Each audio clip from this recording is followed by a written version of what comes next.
एक कहावत है ना, एक तो करेला ऊपर से नीम चढ़ा। क्योंकि करेला सब्जी ही ऐसी है कि उसका चाहे कितना भी श्रृंगार कर लो वो कड़वा ही रहता है। लेकिन आज हम आपको जो एक रेसिपी बताने जा रहे हैं भरवा करेला की, यकीनन मानिए कि बिल्कुल भी कड़वा नहीं होगा।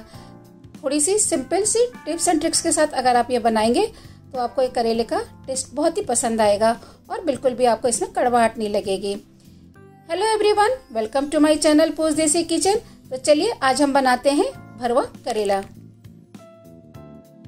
भरवा करेला बनाने के लिए यहाँ पर हमने बिल्कुल ताजे हरे करेले लिए हैं। साइज में ये थोड़े बड़े रखिएगा जिससे कि भरने में हमें आसानी हो। अच्छी तरह से इसको पहले वॉश करके पानी में 10 से 15 मिनट भिगो देंगे, जिससे अंदर जो इसमें थोड़ी बहुत भी मिट्टी है वो निकल जाए। उसके बाद करेले को अच्छी तरह स्क्रैप कर लेंगे, जिससे हम आलू छीलते हैं उसी वाले चाकू से इस तरह से हम सारे करेले छील कर रख लेंगे। और इसका छिलका भी हम रख लेंगे, इसको हम फेंकेंगे नहीं। इस तरह से हमने सारे करेले छील के रख लिए हैं। अब इसमें बीच में से एक स्लिट लगाएंगे और अंदर इसके बीच में से स्लिट लगाने के बाद अंदर इसमें जितने भी बीज होंगे उसको हम निकाल लेते हैं। करेले के अंदर के सारे बीज हमने निकाल लिए हैं इस तरह से। और ये जो बीज हमने निकाले इसके ऊपर जो छिलका या गूदा लगा होता है उसको हम अलग कर लेंगे, और जो ये हार्ड वाले बीज है इसको हम अलग कर लेंगे। ये जो हार्ड वाले बीज है यही कड़वे होते हैं और इसी से करेले में कड़वाहट आती है। छिलके को अलग करके इसको हम मसाले में इस्तेमाल करेंगे और ये जो हार्ड वाले बीज है इसको हम फेंक देंगे। अब 1 चम्मच नमक को करेले के ऊपर और जो करेले के छिलके हैं उसके ऊपर अच्छी तरह से छिड़क कर हाथ से मलकर इसके ऊपर लगा देंगे। 1 बड़ा चम्मच हमने यहाँ पर सिरका लिया है, सिरके को भी इसके ऊपर डाल देंगे और हाथ से अच्छी तरह मसल करके इसमें लगा देंगे। इससे क्या होगा, जो करेले में और उसके छिलकों में कड़वाहट होगी वो अच्छी तरह से निकल जाएगी। इसको लगा करके आधा घंटा हम साइड में अच्छी तरह से मल के रख देंगे साइड में आधा घंटा के लिए। और तब तक हम इसके लिए जो इसका मसाला है वो तैयार करते हैं। एक पैन में यहाँ पर हमने 2 बड़े चम्मच साबुत धनिया लिया है, 2 बड़े चम्मच के करीबी सौंफ ली है, 1.5 चम्मच मेथी दाना लिया है, 1 बड़ा चम्मच काली मिर्च के दाने लिए हैं, 1 बड़ा चम्मच जीरा लिया है। इसको हम हल्का गुलाबी होने तक सबको रोस्ट कर लेते हैं। जब ये रोस्ट हो जाएगा अच्छी तरह से तो इसको ठंडा करके हम इसका एक दरदरा पाउडर बनाकर तैयार कर लेंगे। करेले को नमक लगा के आधा घंटा हो गया। अब इसको अच्छी तरह से हम वॉश कर लेंगे। ये करेले को हमने वॉश कर लिया। इसी तरह से इसके जो छिलके हैं उसको भी वॉश करके एक छलनी में रख दिया, जिससे इसमें एक्स्ट्रा वाटर जो है वो निकल जाए। अब हम इसका मसाला बनाने के लिए 2 बड़े प्याज को हमने एक चॉपर में डाला है, 8 से 10 कली हमने इसमें लहसुन ली है, 3 से 4 हरी मिर्च ली है और इसको चॉपर में डालकर हल्का मोटा मोटा चॉप कर लेंगे।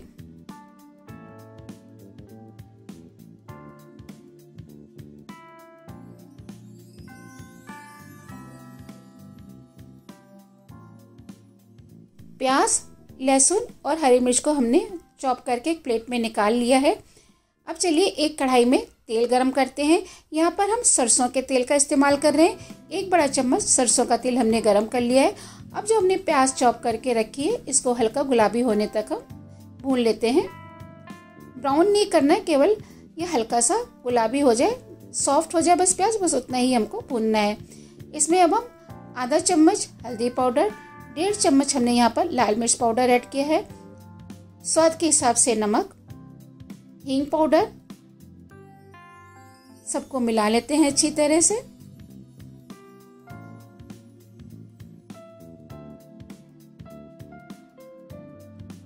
दो से 3 चम्मच हमने यहाँ पर पानी ऐड किया है, जिससे कि मसाले अच्छी तरह से भुन जाएं। एक छोटी कैरी या कच्चे आम को छोटे टुकड़ों में काट लिया, वो इसमें ऐड करेंगे। अगर कैरी नहीं है तो आप मैंगो पाउडर या अमचूर पाउडर का भी इस्तेमाल कर सकते हैं।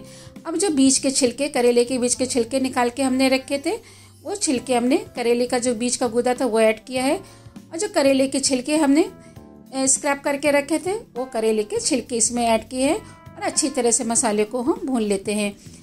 थोड़ा सा खट्टा मीठा बना रहे हैं तो इसमें एक छोटा टुकड़ा हमने गुड़ का डाला है। और जो मसाला हमने भुना था उसको पीस लिया था दरदरा, वो हमने 2.5 चम्मच वो मसाला ऐड किया है। इसको अच्छी तरह से मिला लेते हैं सब चीज़ों को 1 से 2 मिनट भूनकर, और इसको फिर हम ठंडा कर लेंगे। मसाला ठंडा हो गया है भूनने के बाद। चलिए अब हम इसको करेले में भरते हैं। अब करेले के अंदर मसाला अच्छी तरह से भर देंगे। हाथ से भरेंगे तो ये अच्छी तरह से भरा जा सकेगा। इस तरह से हम जो मसाला है दबा दबा कर करेले में भरते चले जाएंगे। इस तरह से सारे करेले हम इसी तरह से भरकर तैयार कर लेते हैं। चलिए एक करेला और दिखा देते हैं भरकर। हाथ से थोड़ा प्रेस करके भरते जाएंगे। इस तरह से हमने सारे करेले भरकर तैयार कर लिए हैं। अब जो मसाला थोड़ा बच गया है, जो छिलके करेले के निकले थे, वो हम इसमें मसाले में अच्छी तरह से मिक्स कर देंगे। ये करेले के छिलके भी काफ़ी टेस्टी लगते हैं और राइस के साथ तो ये काफ़ी टेस्टी लगते हैं। राइस के साथ खाएंगे अगर तो। इसको भी हमने मिक्स कर लिया है। अब एक प्रेशर कुकर में जितने भी करेले हमने भरे हैं उसको अच्छी तरह से अरेंज कर देंगे। इसी तरह से एक साइड में हमने जो करेले के छिलके हैं उसको भी अरेंज कर दिया है। 2 बड़े चम्मच दही में हमने थोड़ा पानी ऐड किया है और इसके ऊपर करेले के ऊपर डाल देंगे और कवर करके हम इसको 2 से 3 विसिल आने तक कुक करेंगे। दही डालने से क्या होगा, करेले में अगर थोड़ा बहुत भी जो कड़वापन रह जाएगा वो भी निकल जाएगा स्टीम करने के बाद। करेले अच्छी तरह से ये उबल गए हैं। चलिए इसको एक प्लेट में निकाल लेते हैं।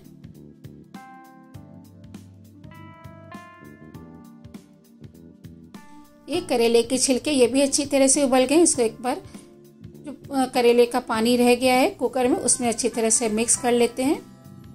और चलिए अब हम करेले को फ्राई करने के लिए पैन में 1 बड़ा चम्मच ऑयल डालते हैं। यहाँ भी हम फ्राई करने के लिए मस्टर्ड ऑयल का ही इस्तेमाल कर रहे हैं। इस तरह से पैन में हमने एक एक करके करेले अरेंज कर दिए हैं और इसको अलटते पलटते हुए गोल्डन ब्राउन होने तक हम इसको फ्राई कर लेंगे। ज़्यादा टाइम नहीं लगेगा क्योंकि करेले बॉईल होने के बाद ऑलरेडी थोड़े गल गए हैं।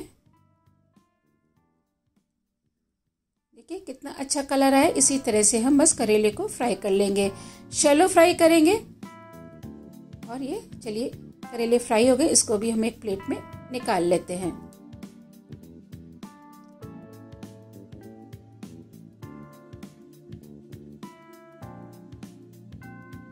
सेम पैन में 1 बड़ा चम्मच ऑयल और गरम करेंगे और जो करेले के छिलके बॉईल करके रखे थे उसको भी हम फ्राई कर लेते हैं। बराबर चलाते रहेंगे जिससे कि अच्छी तरह से भुन जाएगा और इसमें जितना भी एक्स्ट्रा वाटर है वो ड्राई हो जाएगा। करेले के छिलके भी भुन गए हैं अच्छी तरह से। चलिए अब हम इसको प्लेट में, इसको भी बोल में निकाल लेते हैं। जितने टेस्टी भरवा करेले हैं उतनी टेस्टी ये करेले के छिलके भी बने हैं।